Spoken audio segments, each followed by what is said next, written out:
Всем привет! Вы на канале World of Money Мир банкнот, с вами Артур. Сегодня у меня очередное пополнение. Получил вот такое письмо. Конверт я уже вскрыл. Так вот упаковано все.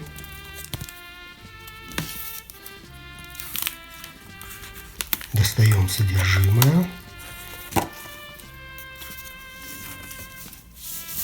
И вот что мне пришло. Надену перчатки.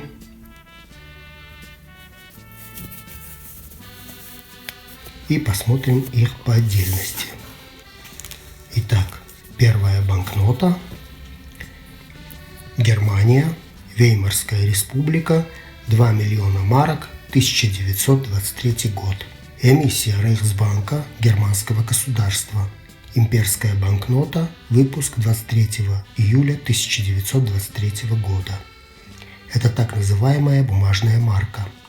Понятие «бумажная марка» было введено, чтобы отличать подвергшиеся инфляции деньги от довоенных золотых марок, имевших хождение до августа 1914 года, и послевоенных рентных марок, обеспеченных ипотечными обязательствами предприятий.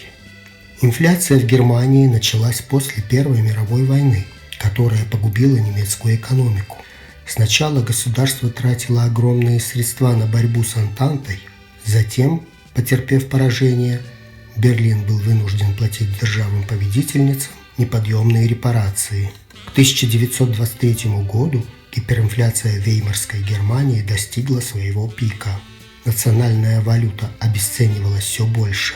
В начале 1922 года доллар стоил 190 немецких марок, а в начале 1923 года 9000 марок. К сентябрю-ноябрю 1923 года счет шел на миллионы, миллиарды и триллионы. Каждый месяц появлялись купюры большего номинала. Жители Германии топили деньгами печи, оклеивали ими стены вместо обоев, а билеты в театры и кино покупали за продукты. Гиперинфляция прекратилась в ноябре 1923 года с появлением рентной марки, обеспеченной ипотечными обязательствами предприятий. Старые деньги меняли на новые по курсу 1 к триллиону. Ситуация стабилизировалась, и необходимость в надпечатках отпала. Но это уже другая история. Итак, Германия, 2 миллиона марок, 1923 год. Это серия 1923 года, третий выпуск, март-июль 1923 года. В этой серии было выпущено 4 номинала. 5000 марок с датой 15 марта 1923 год в обращение не поступили, позднее использовались для выпуска банкнот в 5 миллиардов марок. 500 тысяч марок с датой 1 мая 1923 года поступило в обращение в июне 1923 года. 2 миллиона марок с датой 23 июля 1923 года поступило в обращение в августе 1923 года. И 5 миллионов марок с датой 1 июня 1923 года, поступившее в обращение в сентябре 1923 года.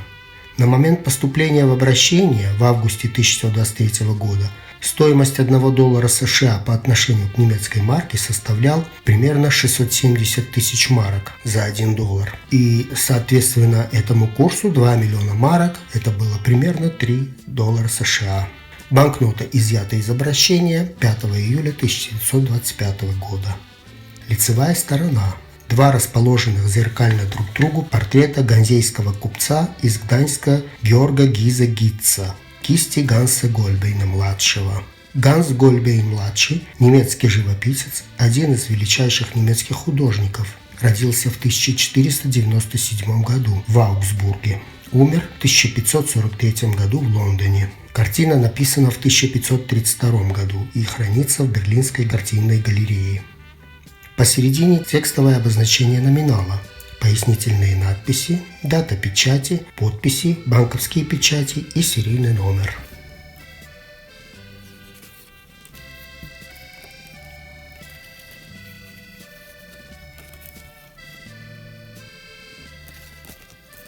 Имеется водяной знак, вариант L, маленькие круги.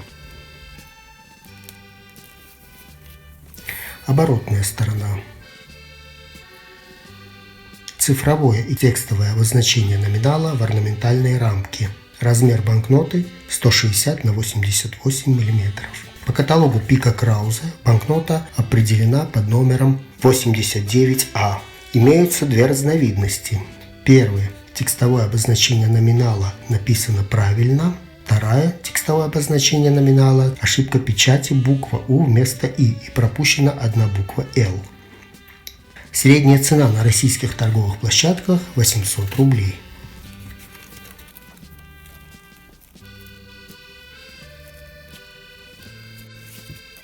Следующая банкнота. Германия, Германская империя, 50 марок, 1918 год. Банкнота нечастая. К концу Первой мировой войны Рейхсбанк больше не мог удовлетворять спрос по печати платежных средств. В результате этого некоторые банкноты по заказу Рейхсбанка были напечатаны принтерами частных типографий. Это были 50 марок с датой 20 октября 1918 года, известная как Трауершайн, траурная банкнота, из-за черной рамки.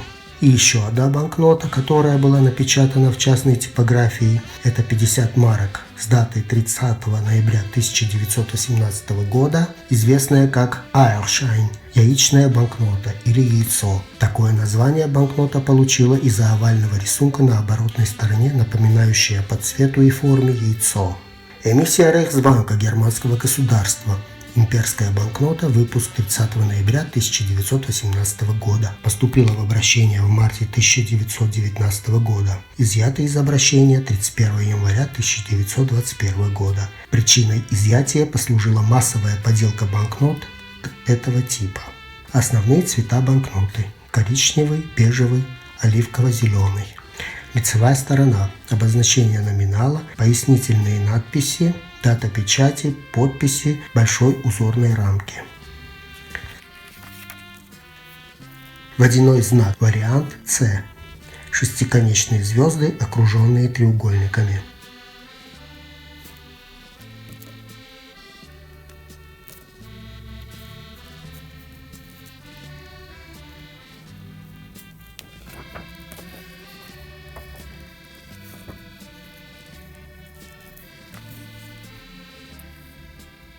Оборотная сторона. Цифровое обозначение номинала вверху в обрамлении венка из гирлянды листьев на фоне большой узорной рамки. В центре большое чистое овальное поле, так называемое яйцо. Обычно такие поля выделяют для водяного знака, но не в этом случае. Это просто пустое овальное поле, окантованное узором из мелких шариков. Такие же шарики обрамляют и большую узорную рамку. Серийный номер состоит из двух частей: литера с цифрой и шестизначный номер с номерной аббревиатурой, по которой и определяют разновидности. По каталогу Пика банкнота определена под номером 65 без разновидностей, но другие каталоги выделяют 4 разновидности. У меня по этим каталогам первая разновидность, первый тип номерной аббревиатуры. Различают 4 типа номерной аббревиатуры. На цену это никак не влияет. У меня первая разновидность, первый тип номерной аббревиатуры. Водяной знак на всех разновидностях один и тот же. Размер банкноты 144 на 114 мм. Как я уже говорил, банкнота нечастая. Цена на российских торговых площадках колеблется от 1000 рублей до 4200 рублей в зависимости от состояния. Такое, дорогие друзья, у меня было сегодня пополнение банкнот Германии. Большое всем спасибо за просмотр. Оставляйте оценку этому выпуску, пишите комментарии и подписывайтесь на мой канал. Также не забывайте нажимать колокольчик, чтобы не пропустить мои следующие выпуски. Надолго с вами не прощаюсь. Всем желаю добра, здоровья, успехов и хороших пополнений в коллекцию. До новых встреч!